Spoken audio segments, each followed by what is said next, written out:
I'm Chris McDonough, a retired homicide detective.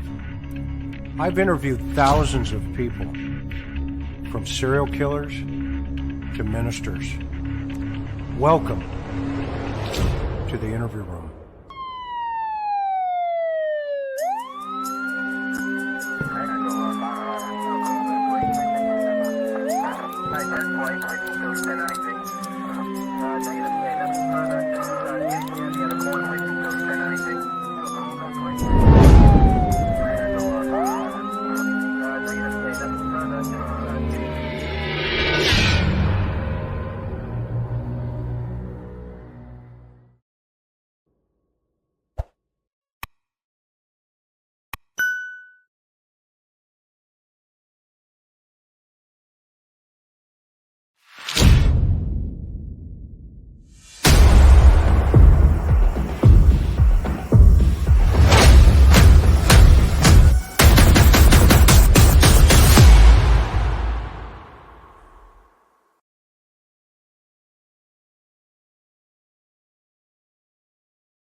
Welcome to the interview room, everybody. Man, oh man, am I excited about my guest tonight. We're so grateful that each and every one of you are here.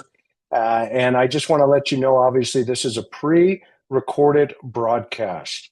And there's a lot of reasons for that, but I wanted to be in the chat with you and also let you know how grateful I am for our mods, as well as our subscribers, Patreon members, and our channel members. We can't do this program without you. You make us a success. And for that, Karen and I are always grateful. Wow. So who do I have tonight? Well, I'm here to tell you, I've got a real friend. His name is Bob Gilliam. He's a retired homicide detective. And Bob and I met many years ago at the Oceanside Police Department, where we both worked. He was a little bit before me. You can tell he's got less hair than me, so that's the reason why on that one. But Bob started as a police officer in the late 1970s in San Marino Police Department. He's very humble, but he's an amazing human being as well as amazing cop's cop. By the mid 80s, he was a motor officer with our department and stayed there for quite some time, but then lateraled to the Carlsbad Police Department in Southern California, where he became a detective in homicide. Bob has worked many, many high-profile murders in his career, and he was the lead detective on this at the time, unsolved homicide that we're going to talk about tonight. But tonight, it is solved, and it was the murder of Julia Hernandez-Santiago. It is a DNA collected case from the victim way back when she was found, and we're going to get into those details. But Bob helped put this case together. He was the case agent on that, and the perpetrator was just convicted last month. So this is a very old case, and I thought you guys would find it extremely interesting. He was also the lead detective, and you may remember this if you're from San Diego, on the Ron Roos murder. And this perpetrator, the shooter, was his ex-girlfriend, Linda Riccio. Am I pronouncing her name correctly, Bob? It's Riccio, R-I-C. Riccio. Yes. Linda Riccio. She was a college student when she gunned down her ex-boyfriend, and she was dubbed the Fatal Attraction Killer. You may remember that. As the movie, at the time, Fatal Attraction was playing during the time this murder went down. And incidentally, this was just 2 years before Betty Broderick infamously gunned down her ex-husband, Dan Broderick, and his new wife while they slept. Another infamous San Diego murder case. And boy, have we seen a couple of those in San Diego County. And Bob and I chatted yesterday for about an hour and just reminisce. And, who would have thought San Diego County would have so many crazy murders, but it absolutely did. So from there, Bob shifted his career a little. He went to Jackson Hole, Wyoming, where he was a detective assigned to the Wyoming Attorney General's Crime Task Force. And at that point, he decided, you know what, I'm going to go to Denver. And he moved to Denver Police Department. He completed the FBI National Academy class of 2011. and was most recently the Teton County Undersheriff in Jackson Hole, Wyoming, a beautiful part of this country. So, to put all the boxes together, Bob has lived in God's country from the moment he hit the beach in California to the Grand Tetons in Wyoming. So, with that, a gracious welcome to a good friend as well as an amazing homicide detective. And we're going to get into Hernandez-Santiago's case tonight. And so, welcome, Bob, to the show. Well, thank you very much, Chris. Really, it's a privilege to be here. As you mentioned, we had chatted a little bit yesterday on the phone, and it is so much fun and quite frankly, exciting to sit and chat with an old colleague and reminisce about some old cases that we worked and some that we didn't, but we remember the details and some of the characters that not only we dealt with on the street and as detectives, but some of our colleagues as well. So we've had a good time with that. So I really enjoy it. It's a privilege to be here. So thank you very much for the invitation. Well, it's my honor to have you here, brother. I mean, in all sincerity, and I know our audience will absolutely love you. So let's get into it. Let's talk about this Julia Hernandez-Santiago. She was 26 at the time. This was 1987, right? That's correct. So in October of 1987, I was a detective, as you mentioned, in Carlsbad, California. And I was called out early on a Saturday morning to a scene close to the intersection of Alga Road and El Camino Real. And people that know the Carlsbad area will certainly recognize that intersection. So, Bobby, just real fast, give everybody kind of an overview. That's the La Costa area, right? Just about. It's the La Costa area. It is not a particularly high crime area. A few burglaries here and there, but in terms of street crime, it was a very safe area, if you will. And so this was particularly concerning, this call out that I got that morning. Yeah, because La Costa, I think, folks, if you remember, this is where they had the golf tournaments, the PGA. There's a resort there, and so Bobby gets called out, and walk us through it. What's going on?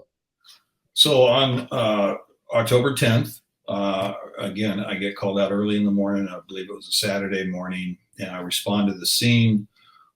There was another detective there, Ray Trujillo. Ray is now retired. Yeah, one of my colleagues. Ray was there. Sergeant Jim Byler was there at the scene already.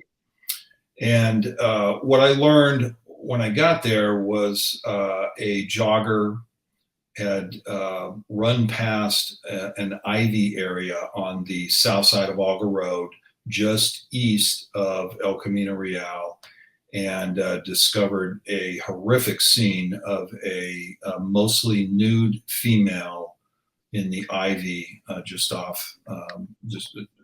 15, 20 feet off the road. And there were items thrown about and an obvious crime scene. So did you guys think it was a body dump at that point, or what was going through your mind? No, I don't think, none of us thought it was a body dump. Okay. The scene, the evidence at the scene certainly indicated that this is where the crime took place, the murder. And so, of course, the female was deceased. There were items of clothing strewn about the scene, but away from the body. And in fact, there was one clothing item, the victim, what we later determined to be the victim's underwear, was found in a nearby tree. So I surmised, and I believe the other detectives did as well, that whoever committed the crime had ripped off the victim's clothing in haste and literally threw them back behind them, or at least threw them kind of in a southeasterly direction from where the body was. Okay. So we began working the scene, as was our practice and policy in those days, and I'm not sure what the policy is today, but in 1987, we used the San Diego Sheriff's Crime Lab to assist us in processing crime scenes. And the reason we did that, of course, was we were a relatively smaller agency, and we did not have the expertise and the resources that the sheriff's office would have. And so it was fairly common for them to respond really anywhere in the county at the request of any law enforcement agency, as you recall. So two detectives from the sheriff's office responded out, and they assisted us in processing the crime scene. So let me go into a little bit of detail as to the position of the body and some of my observations there. The victim was a small Hispanic female. She had short chopped hair just above the shoulder, or right at the shoulder length level. She appeared to be late 20s, early 30s. And as I mentioned, she was nude from almost completely nude, and I'll explain that in just a moment. But she had nothing on below her navel, and it appeared as though her clothes were thrown, as I mentioned. Her legs were spread apart quite a ways, and I would say if you're imagining the heels were somewhere between 4 feet and 5 feet spread apart. Wow. So some more observations I made of the victim was she had a shirt on, and it was still on, but it had been ripped open. Her bra had been forcibly ripped open. Her breasts were exposed. It was a short sleeve shirt, if I recall correctly. And at that point, I also noticed some ligature marks around her neck, and they appeared to be from a hand, at least in my opinion they were. So she had been there for a little while, and decomposition had begun, and therefore I was able to see the ligature marks around her neck. So we surmised that this occurred sometime overnight, certainly several hours prior to discovery of the body. And then later on in the investigation, we determined a little bit more of what happened to her. I walked through the scene. I was walked through the scene by Sergeant Byler.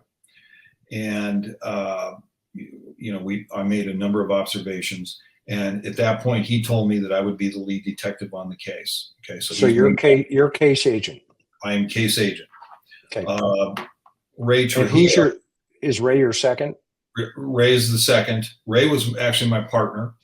Great detectives worked well with OPD, Oceanside PD, San Diego Sheriff. All the neighboring agencies. So back in those days, and I'm sure it's similar today, if not exactly the same. Agencies throughout Southern California worked very well together. Now there are a few exceptions, but those are very few in my opinion. So I would agree with that. Yeah. So moving forward here, so this is my case, and we're waiting for the crime lab. They respond to detectives out, and then it was our practice to notify the coroner's office, to at least get the coroner's office notified that we're going to need them at the scene, and knowing that they would most likely be coming from downtown San Diego, we just had them start toward Carlsbad at that point. So I began working the crime scene with the two detectives from San Diego Sheriff's, and they made a sketch of the scene. They took detailed photographs of the entire scene. They took tape measurements of all of the articles of clothing, certainly the victim's body, took a measurement of the body, just did a detailed memorialize the scene in detail, okay, through Yep. photos, sketches, etc. So once that was completed, about that time, the coroner had arrived. The coroner did an initial examination of the victim at the scene. Excuse me. And then we just asked the coroner to just stand by for a few minutes while we collect the evidence.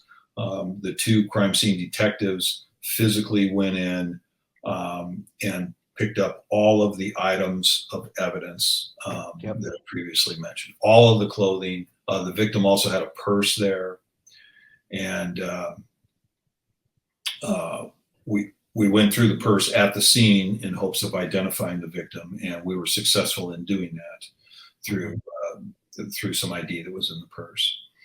And so that's when we first knew that our victim was named Julia Hernandez-Santiago. Help our audience understand why that is so critical early on, as quickly as you can, to try to ID the victim.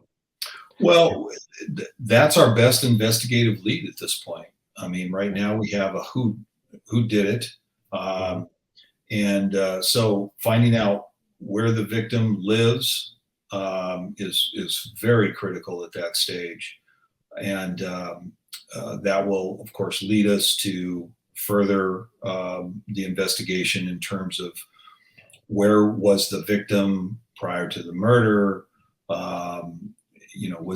Did the victim walk away from a home? Did the victim get off a city bus? What occurred here with this victim? So that's a crucial piece of information for us to have at that point, especially me being the lead detective in this case.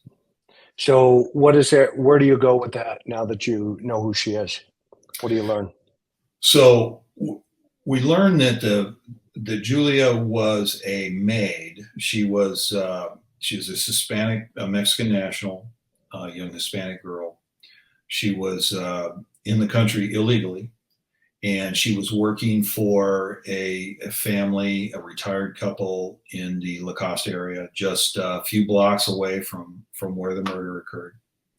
She had been working for them for about 6 months. I don't recall exactly how long.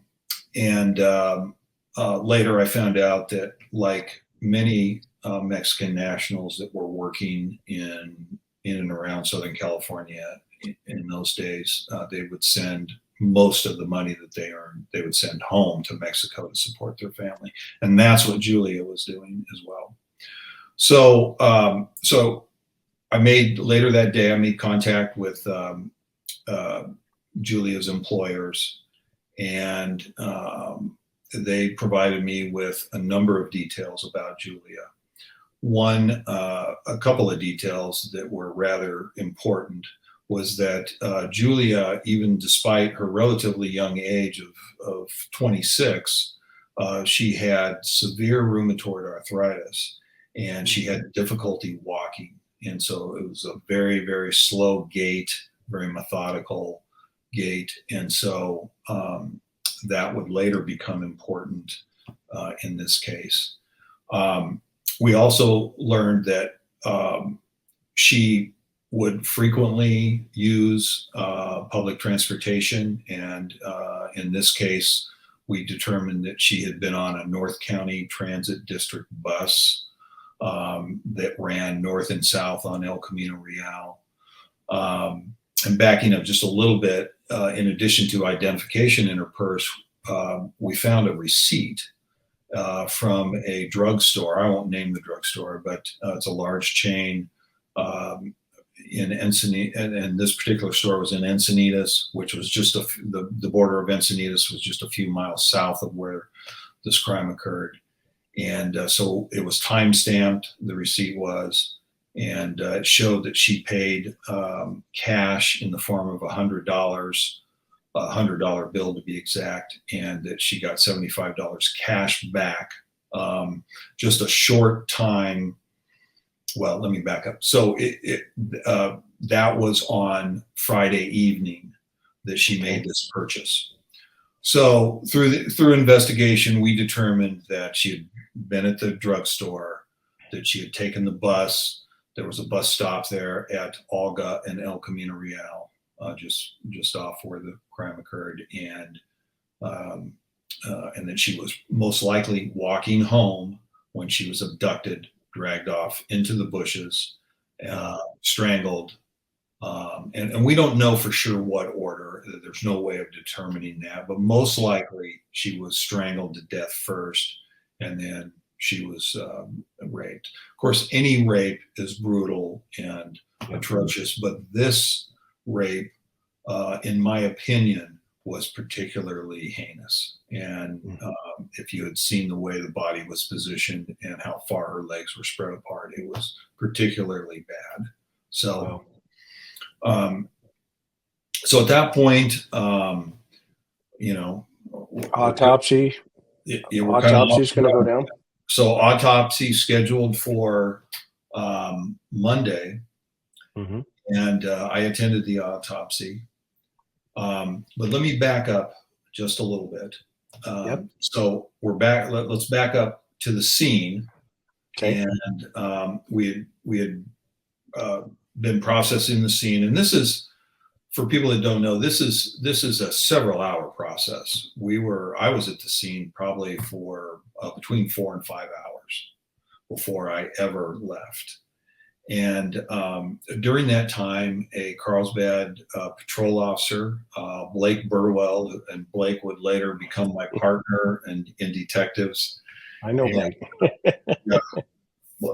Blake's a great guy, great investigator. Went on to work in Sacramento for the California Department of Justice as a special agent, and so forth. I'll let you get into that if you want, but. Blake finds a gentleman at close to the scene who was sleeping in a van. Okay. And that was particularly interesting because, as I said earlier, La Costa at that time was not a transient area.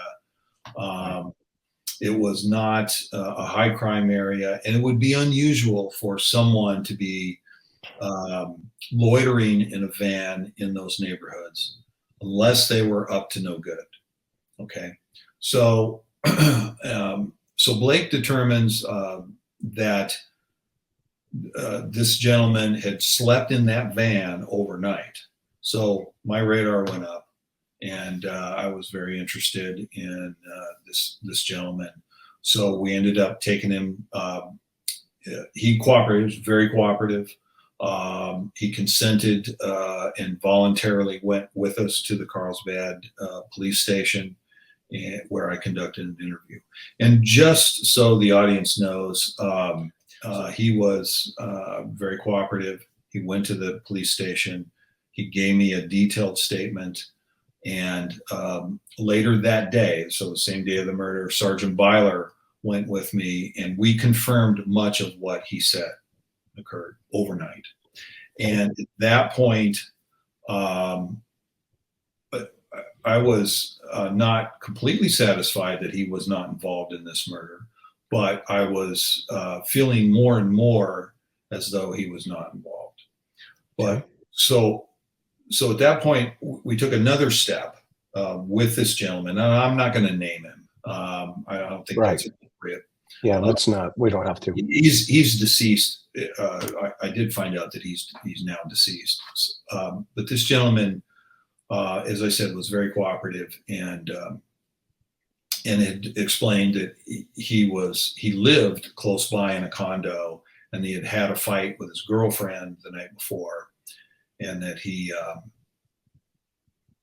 decided to sleep in this van. Now, what's interesting about this is we actually turned him into a witness, because what he told us was he heard some noise in the bushes at a particular time.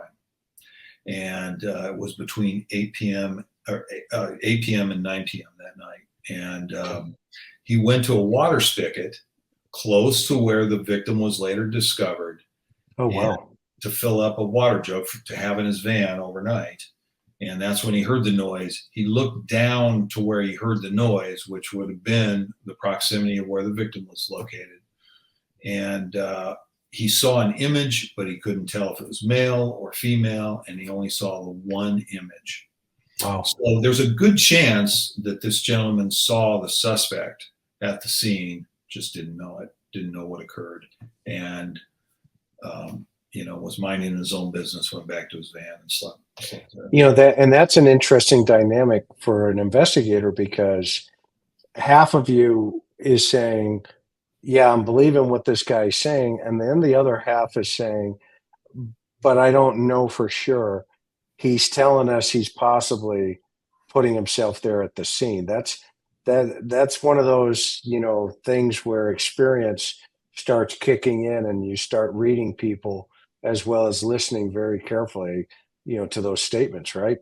Absolutely, and as you pointed out, it could go either way. It could be, it could lead you to believe that he had absolutely nothing to do with this.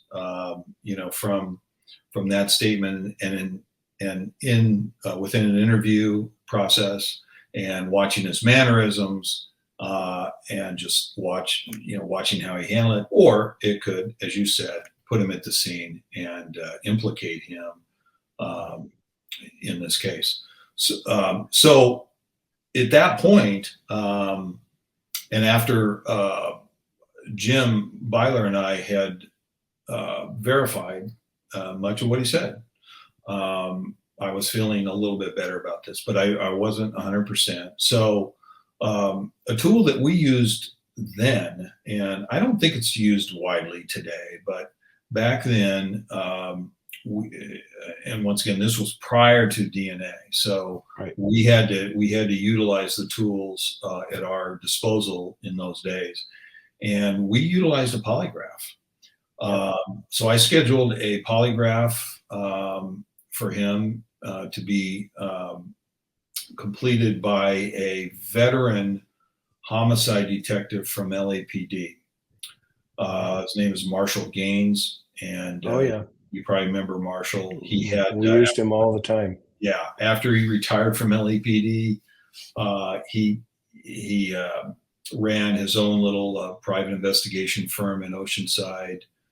He was well known with detectives and officers throughout North County, and had an outstanding reputation. His experience showed in every case I ever worked with him on, and come to find out, it showed on this case too, because he did an extensive polygraph on this gentleman, and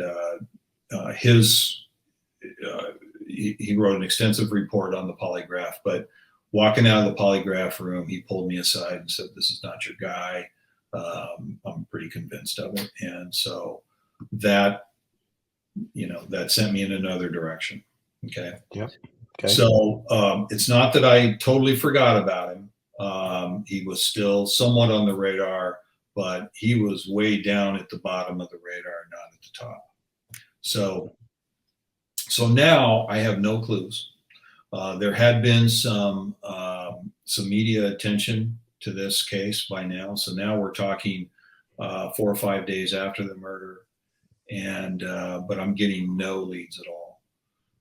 We went back to the scene the following week, about the same time, so on a Friday night, Saturday morning, and we were at the scene, and we were actually looking for witnesses. We recanvassed the neighborhood, of course, and we were stopping motorists that were traveling through in the area, consensual stops, and asking them if they had seen anything the previous week. Received no leads. That resulted in absolutely zero leads. Upkiss. Yeah. So how frustrating is that? Oh, it was very frustrating to me. And you had the autopsy in between that too. Yes. Right? So that Okay. Monday we had the autopsy. Yep. I attended the autopsy, as I mentioned, and we collected. And swabs were collected. Yes. Yep. So at an autopsy, there are a number of things that are done, and Yep. And we don't have to get graphic. No, and I won't. But the main duty of the medical examiner is to determine the cause of death, and sometimes the cause of death is revealed through swabs that are taken from the victim. and other, sometimes organs are taken from the victim during autopsy to be retained, fluids, and so forth. But in this case, it was very apparent to the medical examiner that Julia had been manually strangled to death. So that was the cause of death determined at the autopsy. And it was a sexual assault as well, right? Yes, it was a sexual assault. There was some evidence obtained from the victim's body that would definitely indicate that, and the medical examiner confirmed that. So I know that feeling, and I know you. So you guys are now motivated. It's like, okay, we're going to get into this thing, but you have bupkis at what you're talking about here. So what goes on? What takes place? So so I wanted to generate some additional media coverage, and one particularly prominent way to do that back in those days was to do a Crime Stoppers reenactment. And San Diego Police Department had a video unit.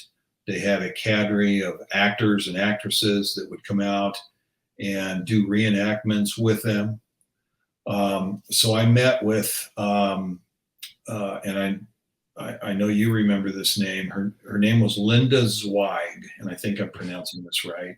She was very well known in San Diego back in those days. She was a police officer there, and she pretty much ran that Crime Stoppers unit. And at least to my knowledge, she did. She's definitely one of the prominent ones. There's probably a sergeant that ran the unit, but she was she was the visible eye of the San Diego Crime Stoppers. I called Linda. She was all over it.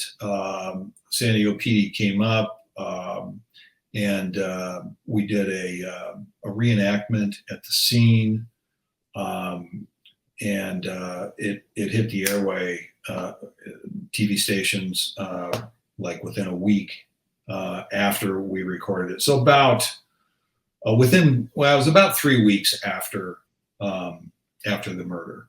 This hit San Diego television, and to my astonishment, we got nothing. Wow. And it wasn't because of a lack of effort by San Diego PD and the Crime Stoppers team or the actors or anything. I mean, it was just a superb reenactment, and the way it was put out, and all of the information that was put out by my agency in conjunction with San Diego Crime Stoppers was spot on. And again, we got nothing. So now I'm really frustrated. Well, and you have to be thinking, because I don't know if this is going to jog your memory or not, but during that time, remember Porter there was all those body dumps that were taking place out off of the Interstate 8 up in Buckman Springs, and they were all, connected eventually back to Porter. So back in that time, 84 to 86, when I was in Vice, I wrote a FI. I don't know if you remember the name Frederica Goldstein. We used to call her Freddie. Yeah, she used to. She used to work in your neighborhood too, right?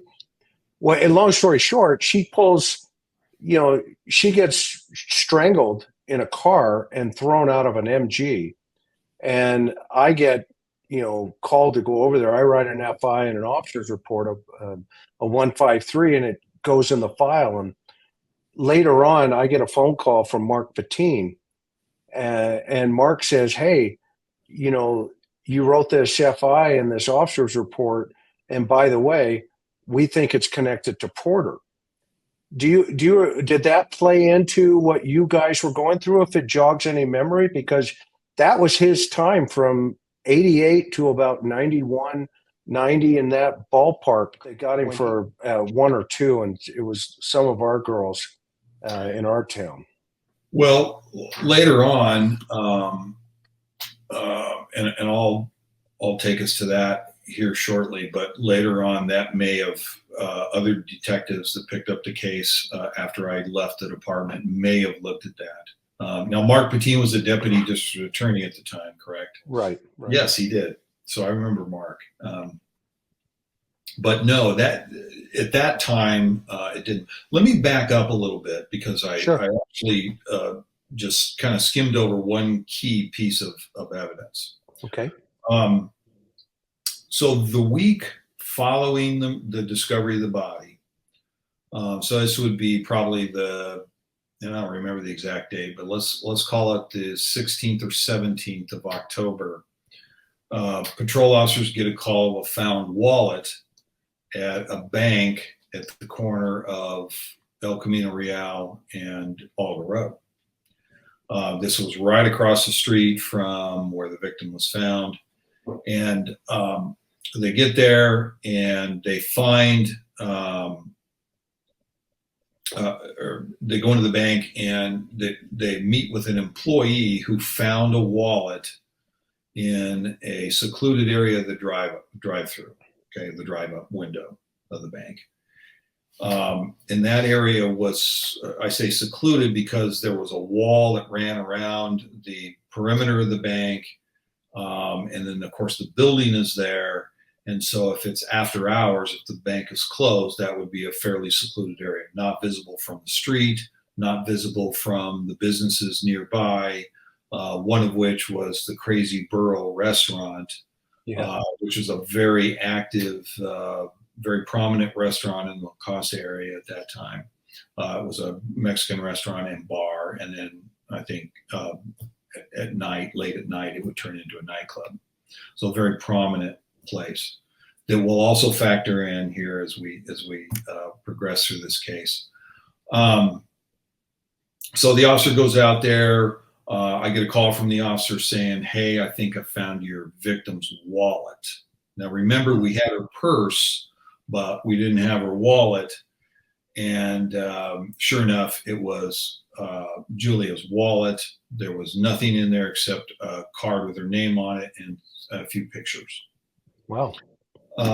There was also, if I remember correctly, there was an address book or an address card in there. Actually, it was just a little card, and it was one of these accordion cards. It's metal on each end, and you can write phone numbers and so forth on there. That was in the wallet, and so I started calling some of the numbers and names, and ended up finding Julia's cousins that were also in North County, San Diego, working as maids and domestics for other families. Now, an officer brings me the wallet at the police department. I'm at my desk, brings me the wallet. I do my thing. It's evidence, of course, so we're handling it carefully. Subsequently, I book it into evidence at Carlsbad Police Department, treated accordingly. And so I went back to the bank and I interviewed the employee that found the wallet. And the employee told me that there were 2 Corona beer bottles next to where the wallet was found. Come to find out, the employee had found the wallet the day before, but thought maybe it belonged to a customer, was waiting for a customer to come and claim the wallet. That didn't happen, and that's when they called the police. So we have a day lag time there. I walk around to the area. The employee shows me exactly where it was found. I search the area. I don't find the beer bottles, but I do find 2 bottle caps, Corona bottle caps. Okay, so what could be potentially on those bottle caps if the suspect had gone there after the murder and drank beer, right? So, right. Fingerprints, latent prints. Again, we didn't have DNA, so I didn't have the bottles. Probably didn't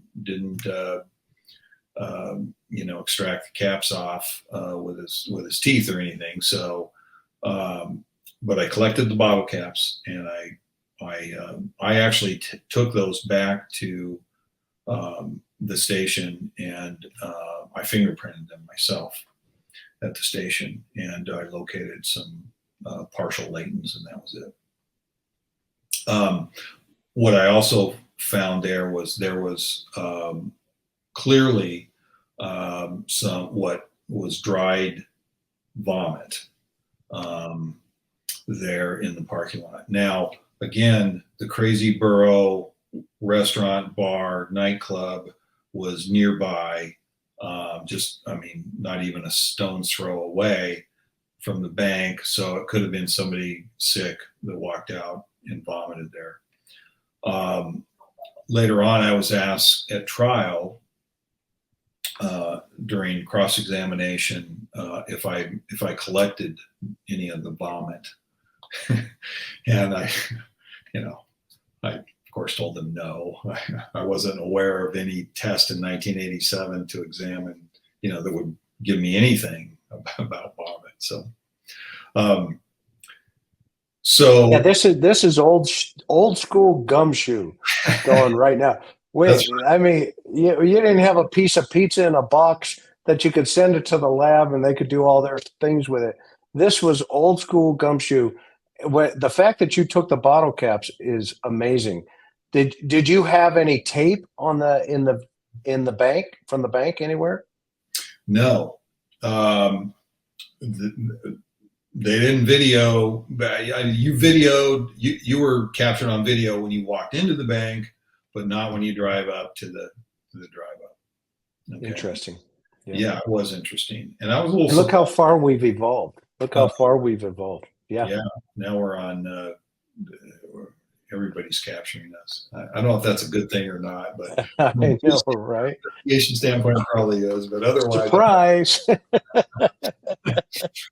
So now, I'm not getting anywhere. I'm considering traveling to Mexico to where she lived, where Julia used to live, but I'm kind of, I've got a dilemma here. I don't really know what that's going to tell me, if anything.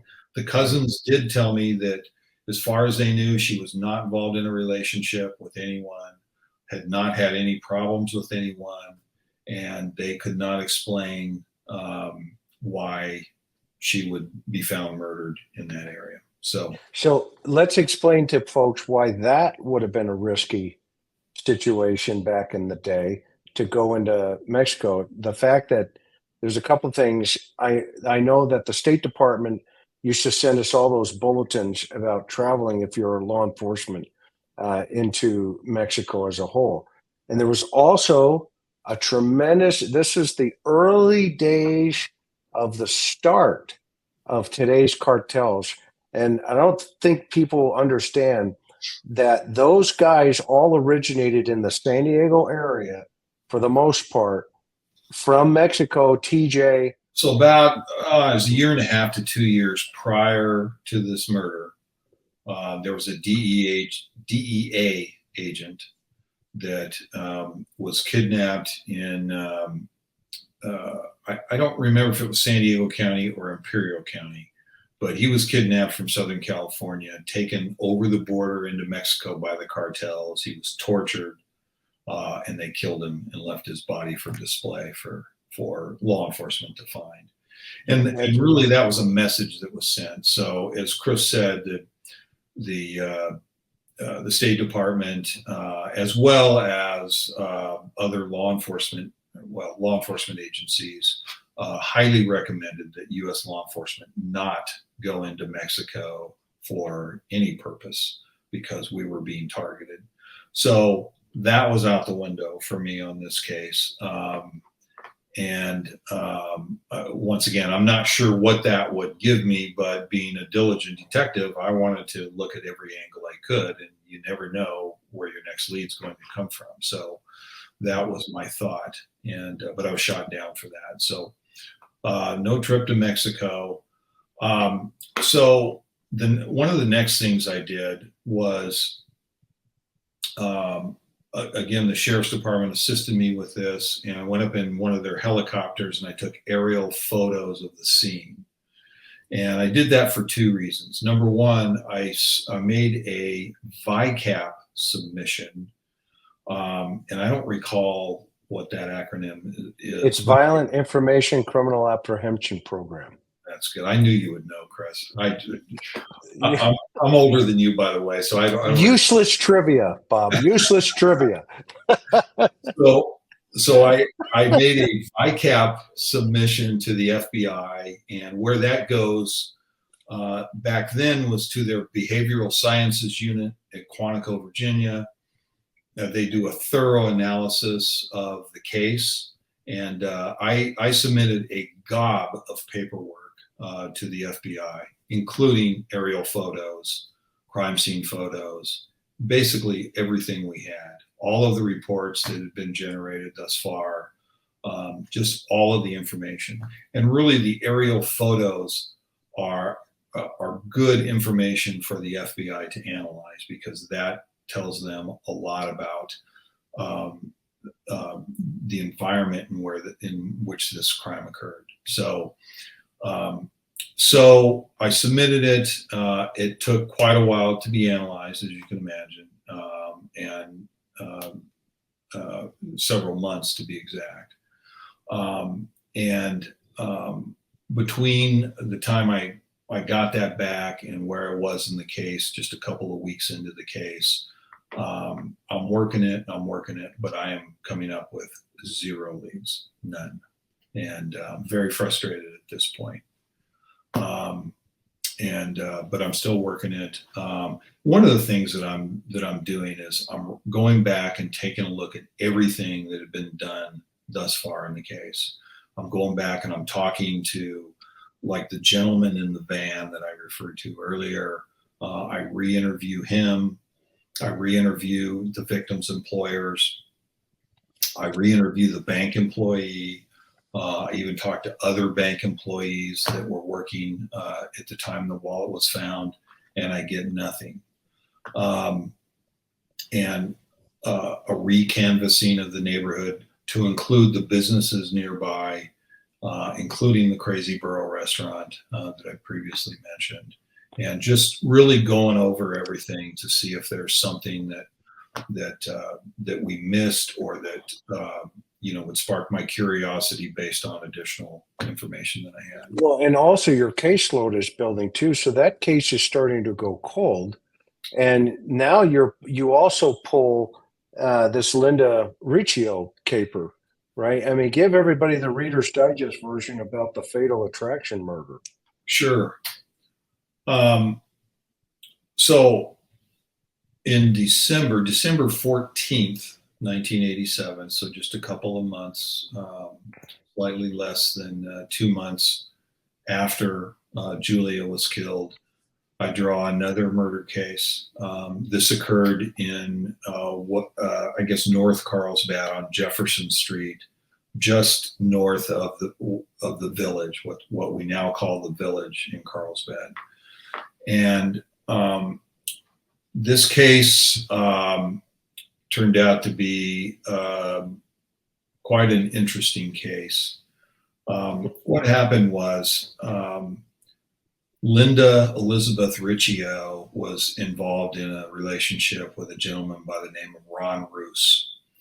They lived together for a short period of time until the relationship kind of went south, and Ron ended the relationship. They moved out, went their separate ways, or at least Ron thought they went their separate ways. Linda, over the course of about 18 months, embarks on a campaign to harass, stalk, and intimidate Ron, and subsequently a new girlfriend that had come into his life. During this 2-year period or so, Ron had his car vandalized a number of times. She came to his work several times to yell at him, harass him, and embarrass him in front of his employers and fellow employees. And so he in response to all this, and this was ongoing, it just kept going on and on and on for months and months and months. So Ron obviously was frustrated, and he went. He moved, changed his apartment, and sold his old car, bought a completely different car. Somehow Linda found out what the new car was. She found out where he was living, and so and continued to stalk and harass him. I mean, to a degree that most people would just find unbelievable. She called his house day and night, just relentless in her stalking of Ron Rose. So Ron finally ends up in an apartment on Jefferson Street in Carlsbad, and he was coming home on a Monday night. He had a 6-pack of beer and some hot dogs and was going to settle in and watch Monday Night Football. And as he started to descend the stairs to his second floor apartment, unbeknownst to him, Linda Riccio had rented the apartment right next door to his. Oh my goodness. And then we later determined that she didn't move in one piece of furniture, a stitch of clothing, nothing in the refrigerator. She rented this solely for the purpose of ambushing Ron and killing him. And that's what she did. She jumped out. She ambushed him on the stairwell. She shot him 5 times with a revolver and then literally stepped over his body as she made her escape away from the scene. She had a car staged a block away and ran to the car. She drove to Vista Way and Hill Street in Oceanside, where she went to a phone booth, dialed 911. That's in Oceanside, so Oceanside police responded, and she told the 911 operator that she had just shot someone in Carlsbad, and so that set the ball rolling.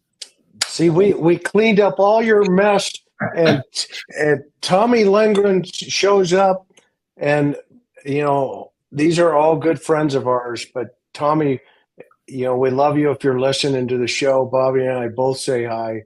But Tommy gets her, and you get called. You come over, and you take back your problem, get it out of our city as quickly as possible. Yeah, so that's what happened. And there's a lot to this case. Yeah. It's a very interesting case. It turned out to be a very notorious case. Yes, it was. And there was a couple of short movies made about this case. There was actually a podcast that was initiated based on this case. And Linda Riccio is still in prison. She was, I believe it was 2018. The California Parole Board actually granted her parole, and Governor Brown, fortunately, at the urging of myself and a number of other people, including the Roos family, implored Governor Brown not to release Linda Riccio, and he went against the parole board ultimately, and she's still in prison now. She'll probably unfortunately, she'll probably be released at some point. I'm surprised she hasn't been already. And she was dangerous. She was dangerous. She actually threatened me in a letter after she was convicted of the murder. While in prison, she ended up befriending a prison guard and ended up marrying him. Of course, he lost his job over that. She was involved in a number of other precarious actions while still in prison, and that's being nice. So, a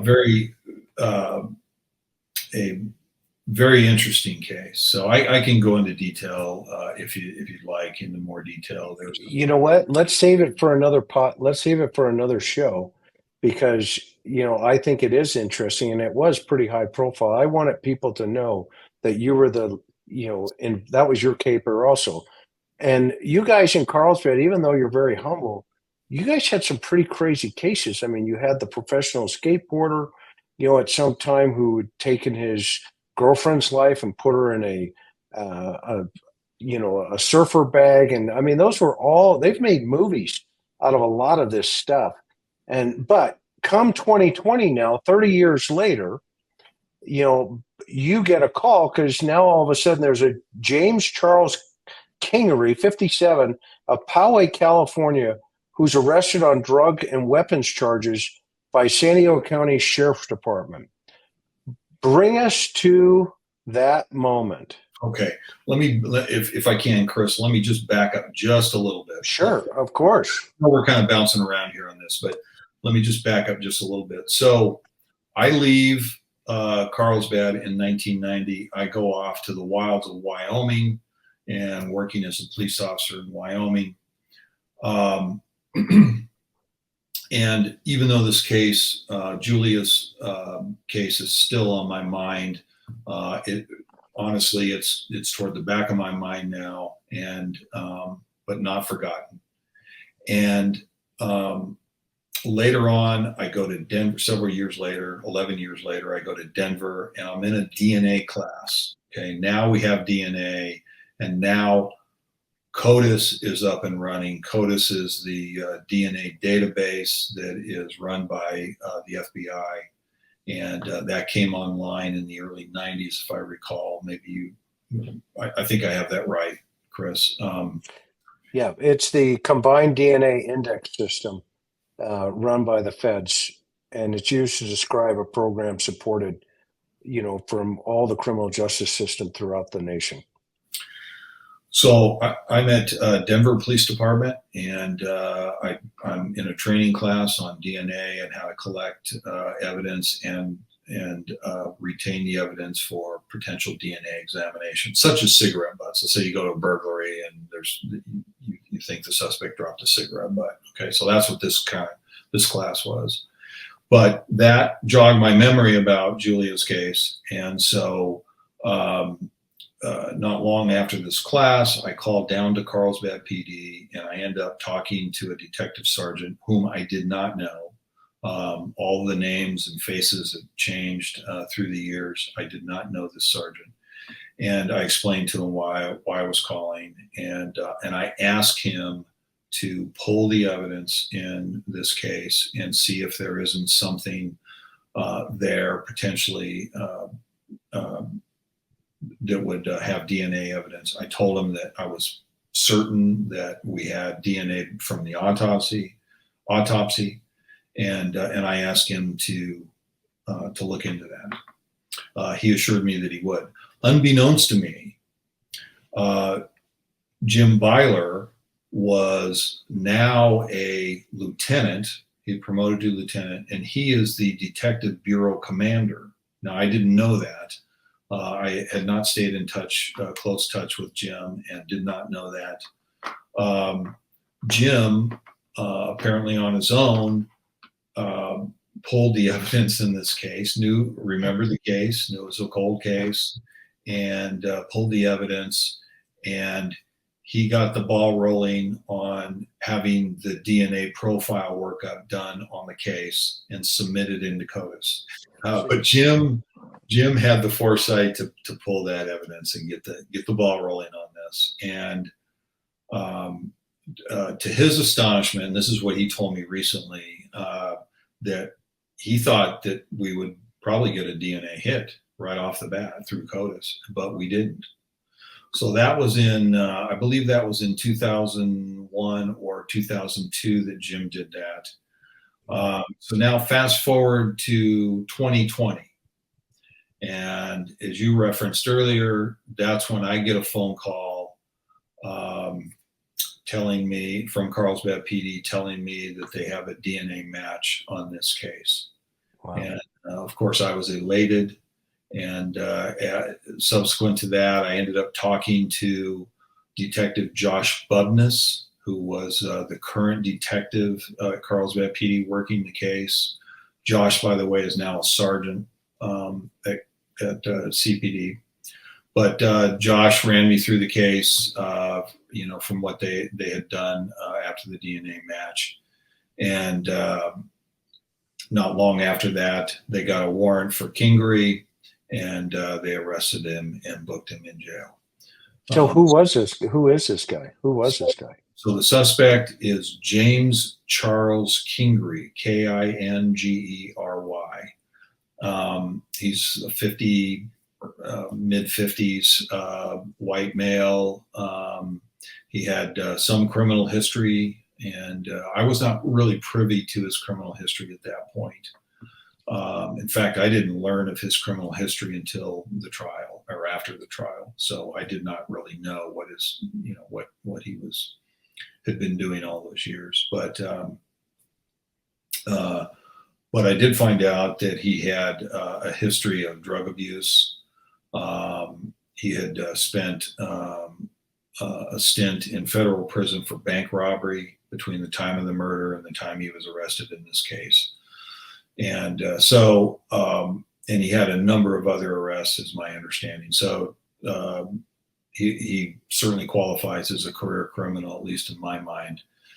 And then detectives subsequently determined that Kingery had been employed in that area of the murder. I won't say where, but he had been an employee of a business in that area at the time that the murder occurred.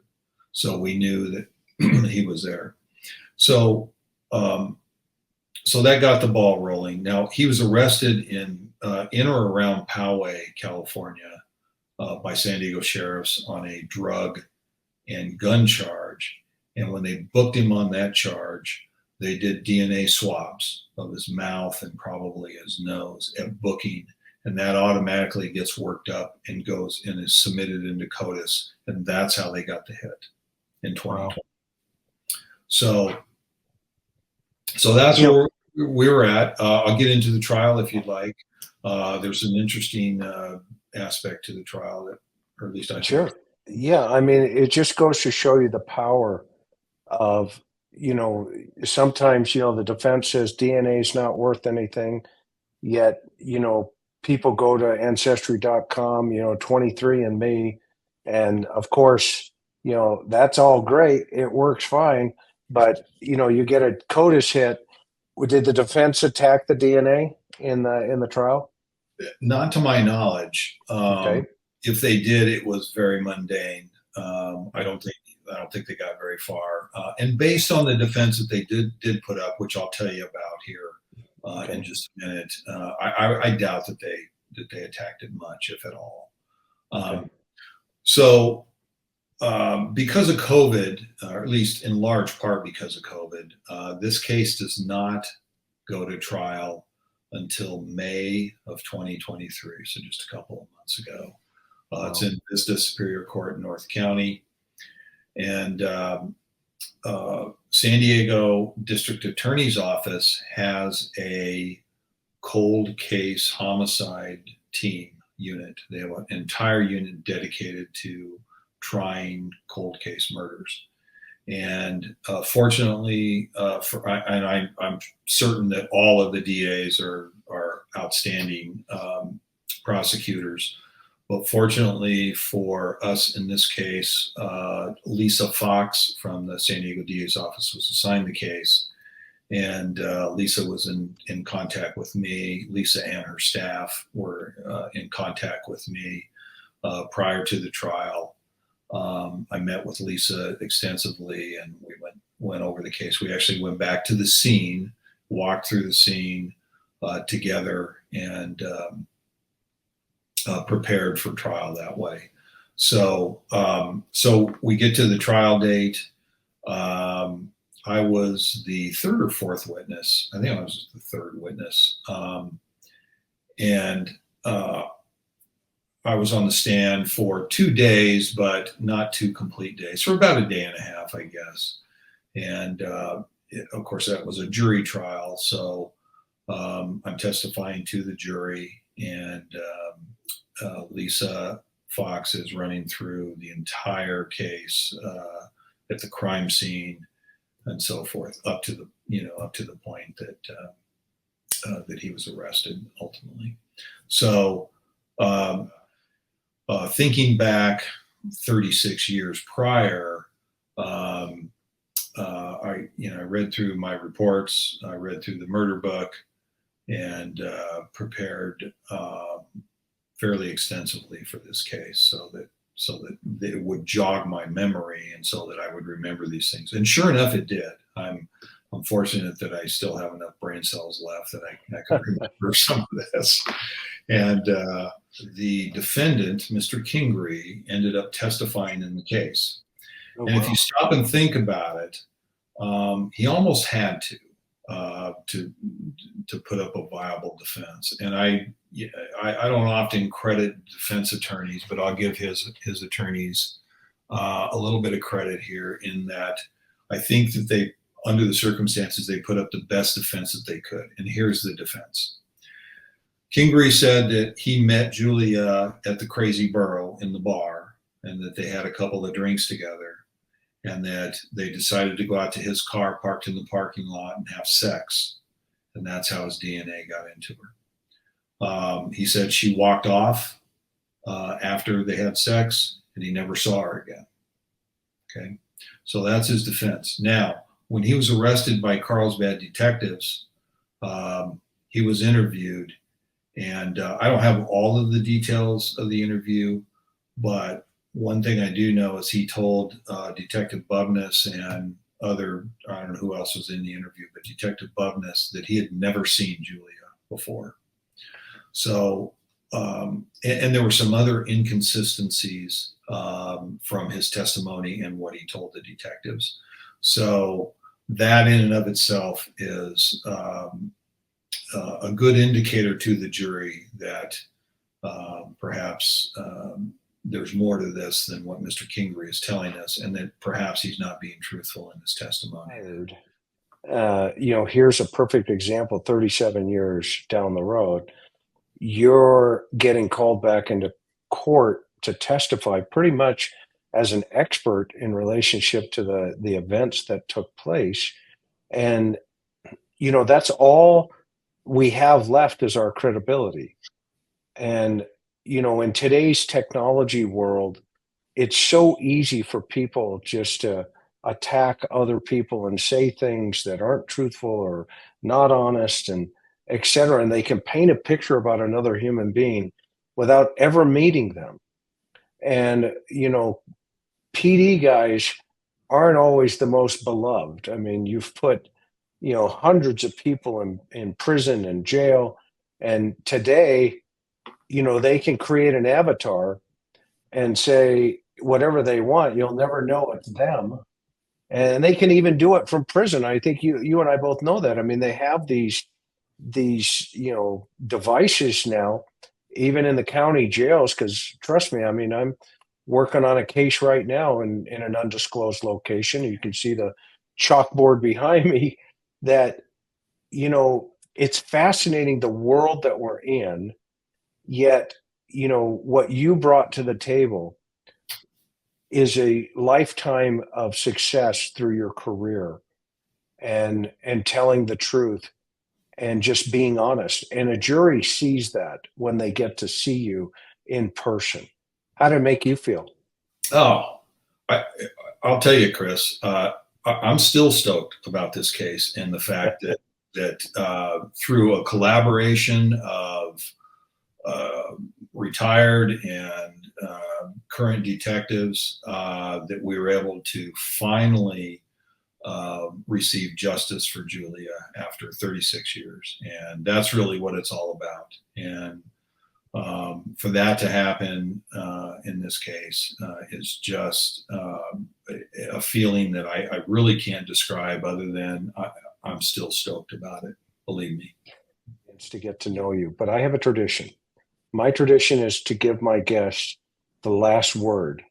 Okay? And then at the end of that, when you're done, I'm going to pull out of here in a second, but not before I commend you, the DA's office, Carlsbad PD, the tenacity of everybody involved in that caper, that 33 years later, they bring somebody to justice for Julia.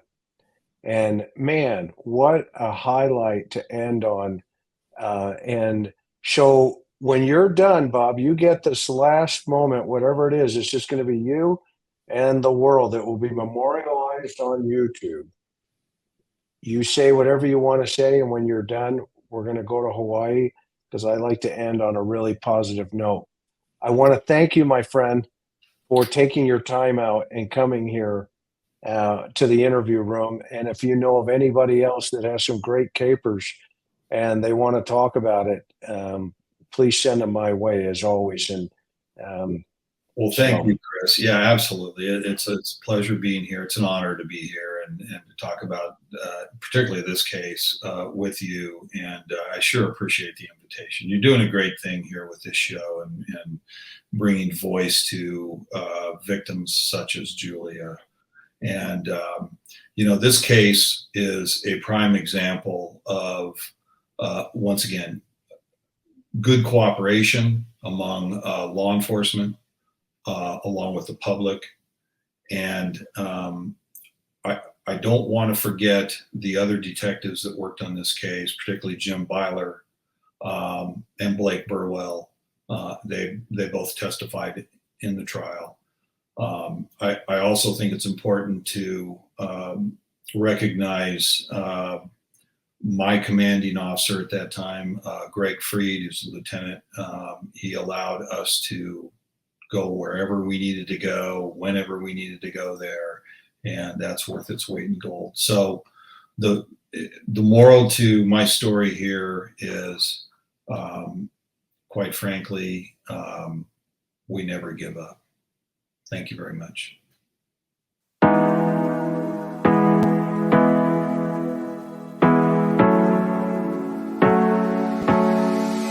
Hard working every day, I'm stressed out 24/7, babe.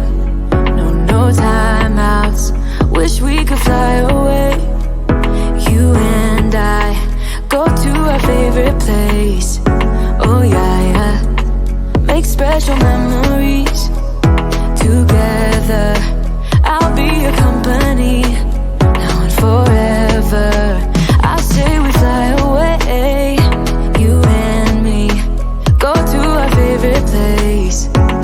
Feeling the sun on my face in Hawaii. With you, Hawaii. With you, Hawaii. With you, Hawaii. I need a summer breeze, some fresh air to put my mind at ease. No cares. You wanna come with me? Me and you go to our favorite tree. Are you ready now? We jump on a plane now. We're taking away.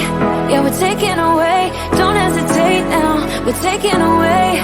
Yeah, we're taking away. We'll never come down. We're going away. Yeah, we're going away. You and me. Feeling the sun on my face in a while.